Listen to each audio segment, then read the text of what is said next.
Well, there are not too many guests that have the clout to go right off the top of our show to begin our show. But when Bob Ryan says, I can only do 10 o'clock, we go, you know what? Bob Ryan right off the top of our show from ESPN, longtime writer for the Boston Globe, everything about Boston and beyond. And Bob Ryan here on Big Board Sports 104.5, The Team. Beautiful, absolutely gorgeous Tuesday morning here in the Capital Region. Good morning to you, Bob. How are you? I'm good, thank you. Nice where I am too. Well, that's good. It's nice to get some nice weather here in the Capital Region. We're tired of the snowstorms. That I can tell you. I can relate to this. Let's start with the Celtics here.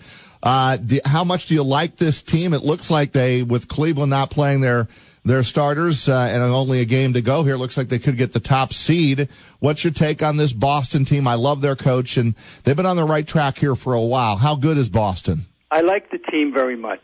But I feel like a parent sending a timid 5-year-old off to kindergarten for the first day of school.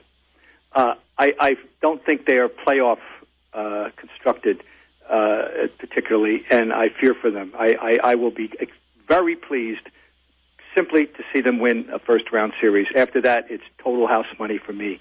Now, I know that sounds like setting the bar exceedingly low when they're about to win. If they win their final game, they will have won 52 games. But it's exactly the number of the ballpark vicinity that I thought they would win, and that most people who thought they would win, that they could win 50 to 55 games this year as they have this incremental improvement in the Brad Stevens era, having added Al Horford to the mix last year. But we have seen painfully that there are certain types of teams that give them great trouble. They are a weak rebounding team, number one. And, for example, were they to match up against the Hawks at some future date, I don't care what the Hawks' record is, they would have a great deal of trouble. I don't think that they're any better than either Toronto or Washington. I think that those teams are highly comparable.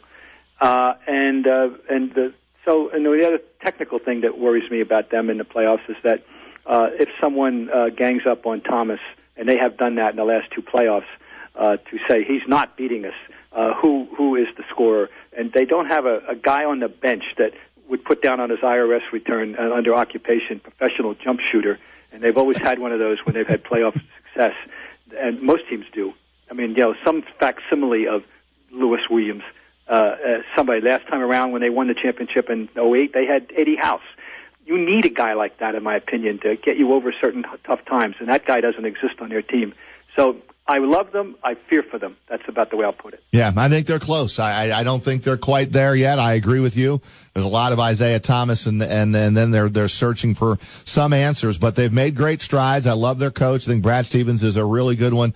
I mean, what is their next step here to get them over the hump that you would be sitting here this time next year and go, you know what? They are really good. They are much better. As you well know, as has been endlessly discussed and is well documented, they own the Nets pick. And whether that pick comes in the form of, first of all, it can't be worse than number 4 in a bountiful draft year. Whether that pick comes in the form of taking somebody in the draft or using that pick in the trade to get somebody. We know that they tried to get Jimmy Butler. There was discussion about Griffin. I don't think that Clippers, who I think are a sleeper in the West, I don't know how that realistic that ever was. But all I'm saying is, they have a pick, then maybe that pick will get them to what they need. They need another bona fide scorer, and it would be nice if that scorer were also a rebounder. Now, if they had like Paul Millsaps, they already got Horford, so let's take another guy from the Hawks. That would help them a lot, but they're not going to get him. So now in the draft, I look at the draft, and everybody agrees the first couple of picks are probably in some order Markelle Fultz or Lonzo Ball. Now, Lonzo Ball is a very interesting player. They don't need Lonzo Ball. But maybe he's so good, I'm underestimating, that he would make everybody else better. That's conceivable. But Fultz, I haven't seen enough of. I don't have a personal feel for it, but I guess I'd have to take it that he is the real deal. And maybe he would be that shooter that they could use. So I know who I love, out of context, is Caleb Swanigan. But, I doubt very much that he's going to go any higher than, I don't know, somewhere between 5 and 10. But I happen to like him. But there's a lot of intriguing players out there for them. But they needed something else. Everyone agrees to this. There's no argument that they are shy of championship contention. They are a playoff team. Yes. And maybe they get to the Eastern Conference Finals. That would be terrific. But I'm not counting on that. I just want to see them win a playoff series, because that's a milestone that they haven't not yet reached in year 4. As we get to year 4 of the Stevens era. Bob Ryan with us here on ESPN Radio 104.5 The Team. Bob, Chris Honorato here with Roger. Between 1 and 10, where is your concern meter for the Cavaliers headed into the playoffs? Concern meter is about 4. 3, 4. I'm not too worried. Maybe lower. I mean, if you're saying that the lower the number, the less my concern or confidence I have. No higher than 4, and probably even the 2 and 3 range. They've shown some vulnerability, but I think we have to accept that LeBron James knows what he's doing once the playoffs start. So. I trust LeBron James will be the leader and will get them at least to the Eastern Conference Finals.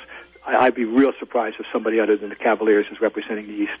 Bob, how about early thoughts on this Red Sox team? I know they had an injury to Bradley Jr. They've had some sickness, and we saw a great pitching matchup yesterday, Sale and Verlander. Boston, I think, is everyone's pick to win the American League East. How about some early thoughts on this Red Sox team? This is an abnormal circumstance. This illness thing is really serious that has cost them people. Now they got Bradley on the DL, which is separate. It's way too early. This is the thing about baseball. The old marathon versus sprint thing. I mean, this is the ultimate sports marathon. I'm not panicking. You'd like to be, rather than 2 and 3, you'd rather be 4 and 1, but they're not. And Sale looks like the real deal for them. Though he did not win yesterday, he had the 10 strikeouts. He got into the 7th inning. He lost. Okay, he lost to a great pitcher, 2-1. That's no disgrace. They're going to be fine in the long run, and once they get healthy, I mean, no question. Once they get Betts back, once they get a lineup established, But when you're playing Selsky, who nobody even heard of a week ago, and you're doing things like that, and you Holtz leading off and DHing, and he should not be DHing in a major league game. So this is where they are right now. But I'm not worried about that. As long as no one jumps out and seizes control of the division early and gets in, which I don't see happening, then I knew it was going to be a tough race. I knew that the East is going to be good, and the Yankees are a real interesting team now because of the youth thing. Judge hit another home run yesterday. You know all about him, 6'7", 280 pounds of fury. They have some intriguing young players, although right now they're hurt too because Sanchez is on the DL. So, but they're a year away from being really serious, I think. And if they get lucky and their pitching stays healthy, they'll be an annoying team this year too. Bob, one more from me. Could Marshawn Lynch end up on the New England Patriots? Well, you never discount anything when Belichick's concerned here, and I just don't understand something. Maybe you guys can help me. I mean this sincerely. I'm not being funny. What am I missing in the Blunt thing? Why aren't they just signing Blunt? He wants to be there. He did the job last year. He's probably has, even if he deteriorates 10%, he's still a great 1-yard runner, and I mean that, and that's an art. They had one once before, Antoine Smith. He gets you the yard you need, whether it's 3rd and 1 or on the goal line. Why aren't they just going for him? I don't understand this. And the flirtations with Adrian Peterson or with Marshawn Lynch. If they get Lynch, I suspect he'd be very happy to be there. And maybe they'd get an excellent rental year out of him as they did with Revis. But why? What am I missing on the Blunt thing? Tell me, please. I have a hard time second-guessing Belichick, but I'm with you, Bob. I mean, sometimes you overthink things and get too cute when Blunt is standing right there and we want, like you said, wants to be back with the Patriots. I don't get it. Now, maybe there's something I missed. I haven't read it enough. I haven't heard enough. I'm missing an obvious thing. I don't get it. I'm with you. I mean, if the money, if he's... if he wants to be there, I want to trust he's not looking for stupid money. Right. I mean, I just don't get it. I just want Blunt back. I'd be happy. Well, but if they don't get Blunt back, it would be intriguing to have Lynch. If Belichick deems that he's worthy, then I'll have to take Belichick's word for it. Yeah, no, get right. Whatever Belichick in Bill we says. trust is not the mantra. No doubt. Hey, Bob, always a pleasure. Enjoy your insight and your great work with ESPN. Of course, okay, thanks. Read you for years in the Boston Globe. That's Bob Ryan with us Bob. off the top of our show here this morning.